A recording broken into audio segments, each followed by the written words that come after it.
We are officially 2 weeks through the NFL season, and some players and teams have really impressed, whereas a lot of other players and teams have not done so. So in today's video, I want to go over 3 winners and 3 losers of the 2025 NFL season through 2 weeks. Subscribe and like the video if you do go on to enjoy. Let's hop into it. And we are going to begin with our first winner, and that is going to be Daniel Jones and the Indianapolis Colts. Now, I will be the first to admit this, that I was not a Daniel Jones guy heading into the season. I thought Anthony Richardson should have been the starting quarterback for the Indianapolis Colts, and so far it has looked really impressive for the Indianapolis Colts. The Colts have 2 very impressive wins, a blowout victory in week 1 versus the Miami Dolphins, and then in week 2 they end up beating a really good Denver Broncos team on a game-winning field goal. This Colts team looks very well balanced, with a defense that can hold up, create some turnovers, get to the quarterback, and an offense that has an explosive running back and a variety of different weapons to go to. And Daniel Jones has been making the most of these weapons and of this offensive line. So far this season, through 2 weeks, he has 588 passing yards, 2 touchdowns with a completion percentage of 71.4%. And he's done this now against 2, formidable defenses. The Dolphins less so than the Broncos, but the Dolphins do have some pass rushers that can absolutely get after the quarterback. And they have Minkah Fitzpatrick too. But for really the Denver Broncos, the Broncos to me are the best defense in the NFL. And yet despite that, on the day, the Colts offense still managed 473 total yards, with 306 of them coming from the passing game and 167 coming from the rushing game. Again, I want to emphasize that coming into the season, I thought this Colts team was going to be held back from poor quarterback play. I really did not have a ton of confidence in Daniel Jones. I had more confidence in Anthony Richardson to get this offense to where I thought they needed to be.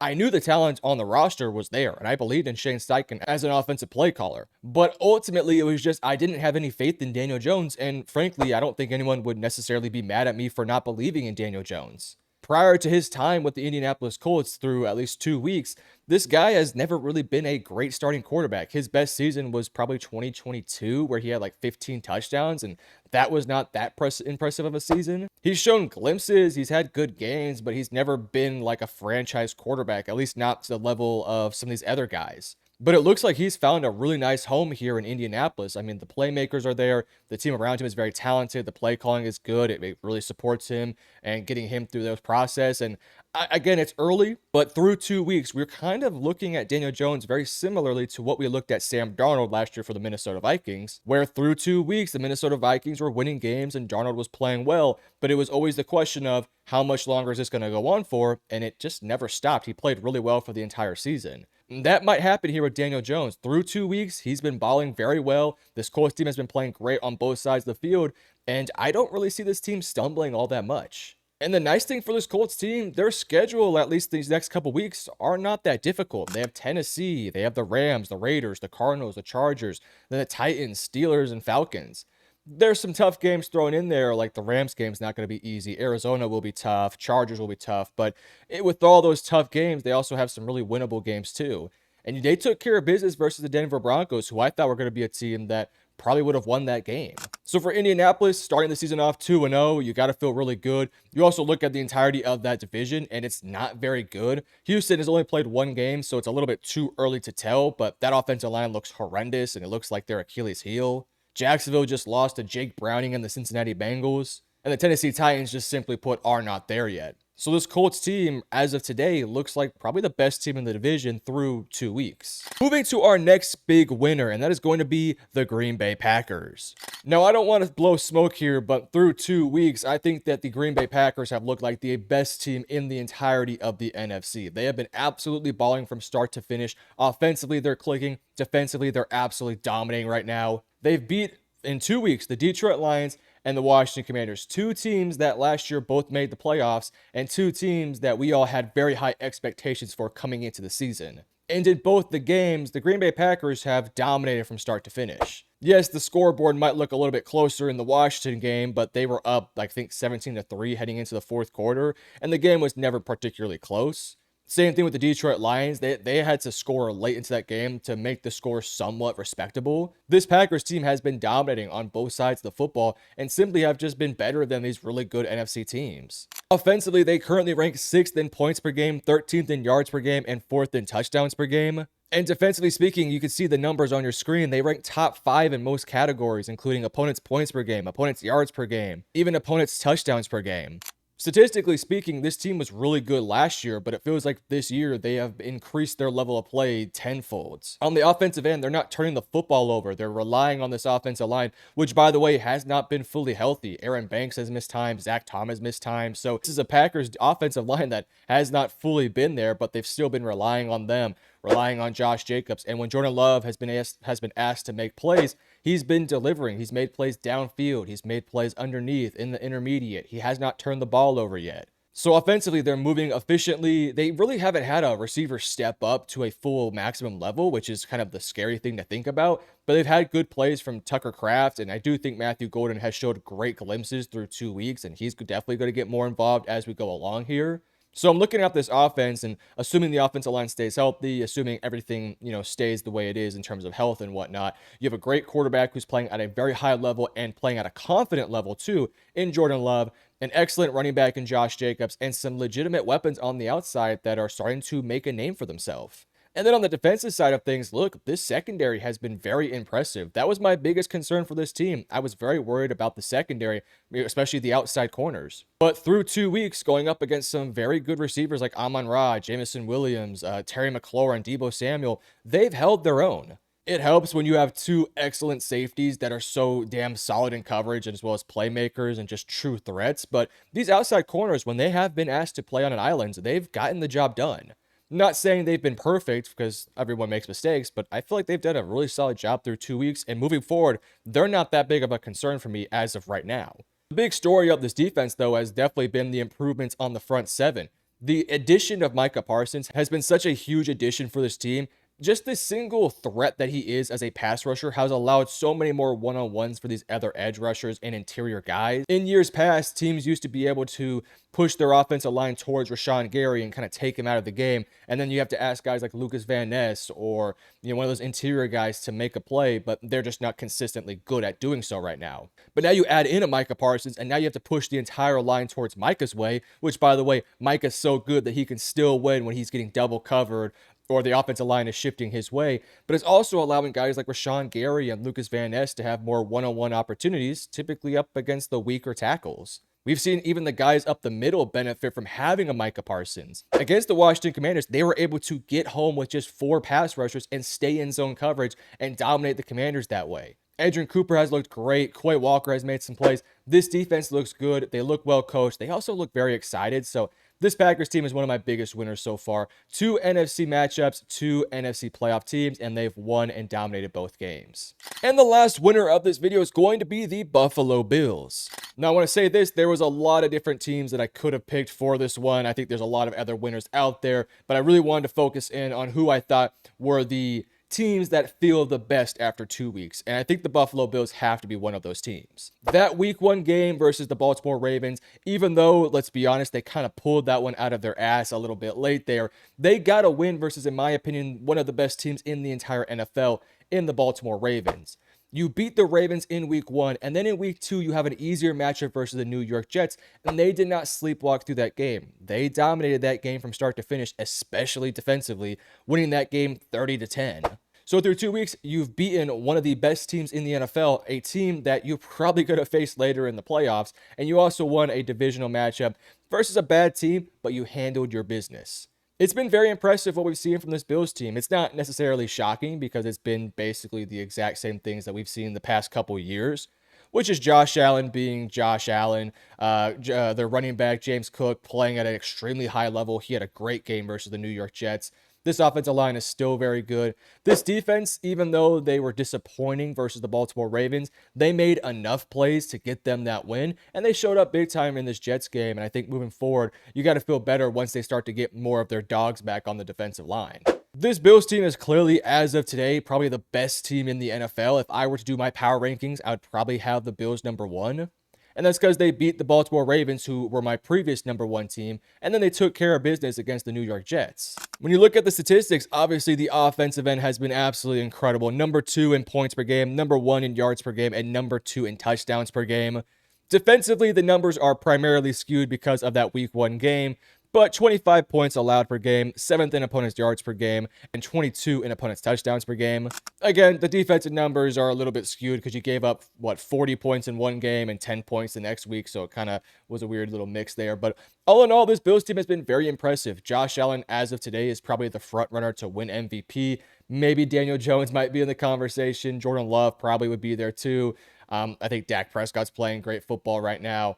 Matthew Stafford will be in the conversation. Of course, Lamar Jackson will be there too. Jalen Hurts potentially. But I think Josh Allen probably would be the betting favorite. He looks incredible so far. He did have a nose injury this past week, so we'll see if that affects his status for next week or weeks after that. But he did finish the game, so I'm not too overly concerned. All I've asked from this Bills team was to handle their business through 2 weeks. They handled it versus the Jets, and they got a huge win versus the Baltimore Ravens. By the way, a Ravens team that was super motivated to win this game, and yet they still found a way to win that game. Even when all the fans were leaving the stadium and everyone lost faith in Josh Allen, they delivered with a huge Week 1 victory, which honestly, that alone put them on this list. But now let's start talking about some of the negatives, the biggest losers. And let's start off with Patrick Mahomes and the Kansas City Chiefs. Now, I want to be fair to the Kansas City Chiefs here. They have not had Rashee Rice, and Xavier Worthy was basically kicked out from like the first drive of Week 1. So they haven't had their 2 best receivers on their roster. But still, I think this Chiefs team has a lot to be concerned about. In Week 1, they had a bad loss to the LA Chargers. It was not a bad score, but you lose to a divisional rival 27-21. You want to win that game. Then you have the Super Bowl rematch. Again, a game where you should come into that with all the motivation in the world to dominate. And they didn't do so. They lost 20-17 at home. Now, again, to be fair, these are 2 excellent teams they've gone up against, and they have been shorthanded. They have not had all their dogs. But I think there's things to be concerned about with this Chiefs team, especially on the offensive end. Defensively, look, the Chargers, the Eagles, they're going to score points. You can really only do so much. And I thought versus the Eagles, they did a good job of really slowing down that offense. I think the offense for the Eagles had less than 250 total yards. It just so happened to be that this offense does not have the playmakers on the outside, especially in the running back room. In the running back room, it's bad right now. For the Chiefs, these past couple years, they have been more of a rushing attack team, getting downhill, some dirty yards, and then Mahomes will dink and dunk his way down the field, and eventually something deep will pop up here and there, but they don't have a ground game. Isaiah Pacheco has not looked good. Kareem Hunt has not looked good. They haven't really used Brashard Smith a whole lot, so they don't really have a running back on roster that I feel great about as we enter into Week 3. Now, maybe as time goes on, Pacheco will get better and maybe Brashard Smith gets more involved here. But as of today, I think Patrick Mahomes is probably their leading rusher, which is not a good sign. The fact that Mahomes has had to run so much is also a testament to his receivers not being able to get open and the offensive line forcing him to run out. I thought the line has played mostly fine. I don't think they've been great, but they haven't necessarily been horrendous. I think Josh Simmons has shown flashes. He's definitely made some plays, but Jawan Taylor is still a terrible right tackle. He just simply put is just not good enough. And they're young on the left side, so there's some things that got to be fixed up. I think this line will be better as the year does go on, but as of right now, I wouldn't call it a strength of theirs. But without Rashee Rice and Xavier Worthy, Kelsey hasn't really been able to play up to his usual standard, and they just don't have the guys. They're relying on Hollywood Brown and Juju Smith-Schuster, who, at this stages of their careers, those guys are not who they used to be. Now, I do believe this Chiefs offense will get better once they get Rice and once they get Worthy back. I still believe this Chiefs team is a top contending team, but through 2 weeks of the NFL season, I got to be honest with you, the Chiefs have not looked like a top 10 team in the NFL. You also add on to the fact that they're falling behind within their division. The Chargers, who have only played 1 game, they played tonight, but we'll wait and see on that one. But the Chargers are 1-0, the Broncos are 1-1, Chiefs are 0-2, and this is going to be a very competitive and tight division the entire way. So the Chiefs have some ground to make up here to try and go and overtake one of those other teams. It also helps the Chargers that they got that Week 1 victory, so they hold the head-to-head record as well. Again, I don't think this season is over for the Kansas City Chiefs. They have plenty of time to get healthy and to get all their dogs back and just to play a lot better. I still believe in Mahomes. Mahomes has played really well so far. He's done his job. He's doing the most that he can. But there has to be more help around him, from the coaching staff to for the run game, to the offensive line, to the receivers. They need some improvements, but fortunately, they got sort of their 2 tougher games done early. It's not going to get too much easier, but they do have the Giants next week. Then they have the Ravens. That's going to be a tough one. Then the Jags, then the Lions, the Raiders, the Commanders, the Bills, and the Broncos. So the Chiefs have a pretty tough schedule here that they got to handle their business and they got to find ways to beat a team like Baltimore or Detroit and Buffalo down the road here. So we'll keep an eye on the Chiefs. So far, their season is not going the way that I think they want it to go. Moving over to my second biggest loser of the season, and it's going to be Caleb Williams and the Chicago Bears. Now, I don't want this to be sort of a hit piece on Caleb Williams. I still believe Caleb Williams has all the potential in the world to be an excellent quarterback, but through 2 games this season, this Bears team had an embarrassing loss when they were up big versus the Minnesota Vikings. The Vikings come back and they win that game. And in week 2 versus a divisional rival in the Detroit Lions, Ben Johnson, going back to his old stadium in Detroit, they get clobbered 52-21. And that's just not good enough. Now, there's a lot of things to take away from the 2-week sample size we've seen from this Bears team. Number 1, this Bears defense is not good. We thought it was going to be good heading into the season, but they gave up 52 points in week 2. And in week 1, they gave up 27 points to J.J. McCarthy. By the way, J.J. McCarthy in that game looked incredible in the second half. This week versus the Atlanta Falcons, J.J. McCarthy looked about as pedestrian as you could get in the quarterback room. So that Bears defense did not play well versus a J.J. McCarthy who did not have a great week 2 when he did not play the Chicago Bears, when he played an actual good defense in the Atlanta Falcons. And that's not a hit piece on J.J. McCarthy. I think he'll be fine, but I'm just kind of throwing it out there. But then in week 2, you get 52 piece. They dropped 511 total yards on you.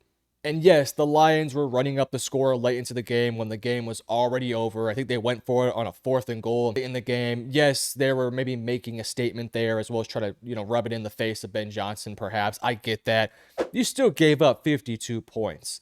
Not all of it was on the defense, but, you got to put a lot of the blame on them. They played horrendous. But on the offensive end, they haven't been particularly good either.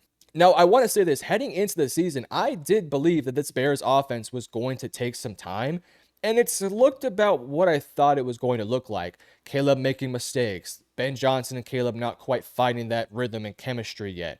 The offensive line figuring things out, the ground game not being supportive enough. So in order for this Bears team to win games, I believed that the defense was going to have to be the reason for why they were winning games early on in the season. And then by week 6 to 8, somewhere around that range, this offense would start to get their flow and be able to put up some bigger numbers, and then the defense could, maybe take it a little bit easy. But has not been the case so far.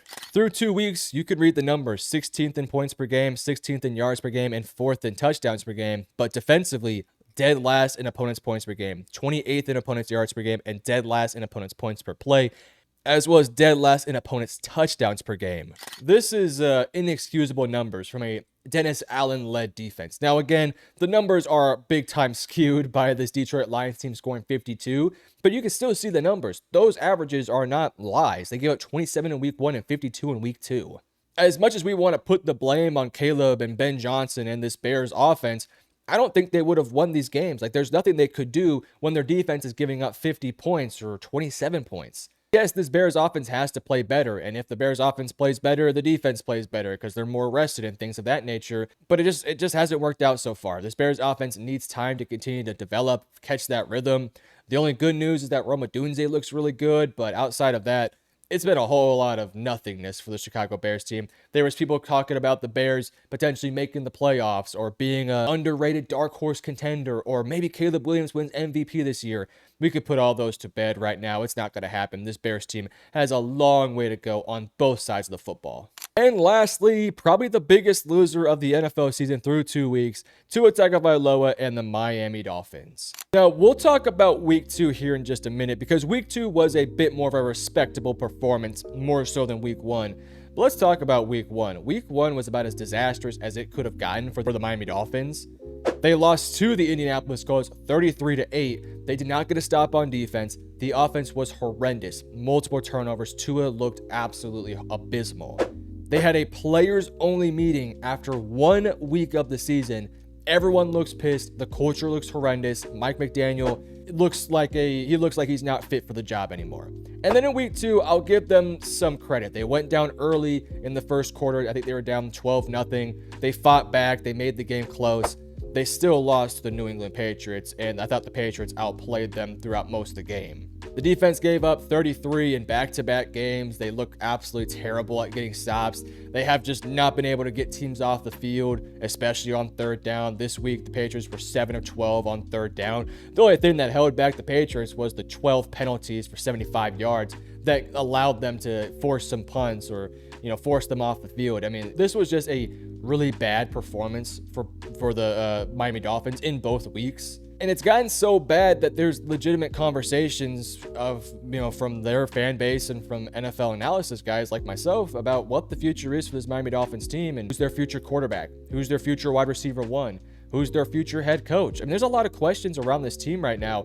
I'm looking at the roster and I'm saying, I don't believe in Tua. I don't believe in this offensive line. I don't believe in the secondary. I don't believe in the defensive line. I don't believe in the head coach.